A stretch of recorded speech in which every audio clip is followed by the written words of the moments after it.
બાપ દાદાનો ધંધો છે અને મેં જે હું ઇલેક્શનમાં મત માગવા જતો હતો તે ખેડૂતનો દીકરો છું તો હું રિયલી ખેડૂત જ છું. તમે આવ્યા હમણાં તો મને વાડીએ તમે ગોતતા આવ્યા બરોબર. ખેતી કામ કરું છું. તમે નજર સામે જોયું આ કઈ બનાવટી વિડીયા કઈ બનાવ્યા નહોતા. મેં તેથી હું પ્રસારમાં કહેતો આજે કહું ફોર્મ ભરવા આવીને ટ્રેક્ટર લઈને નીકળવી બનાવટી કહેવાય.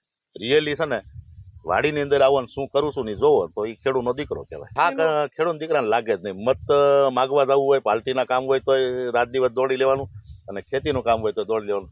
મૂળ અમારે બે વિષય બરોબર છે. ખેડૂતનો દીકરો ઠાકે નહીં અને ભારતીય જનતા પાર્ટીનો કોઈ કાર્યકર્તા ઠાકે નહીં. જીતનો વિશ્વાસ હું તમને કહું છું કે હું જે મારી જીતમાં ઇલેક્શનમાં નીકળ્યો હતો ખેતી કરવા માટે એ મારા પોતાના સાથી લઈને નીકળ્યો હતો. ખેતી માટેના ઓજાર હોય અને સામે ઉમેદવાર માગ્યા લઈને નીકળ્યા હતા એટલે પોતાના ઓજાર હોય ને એમાં ખેતી સારી થાય.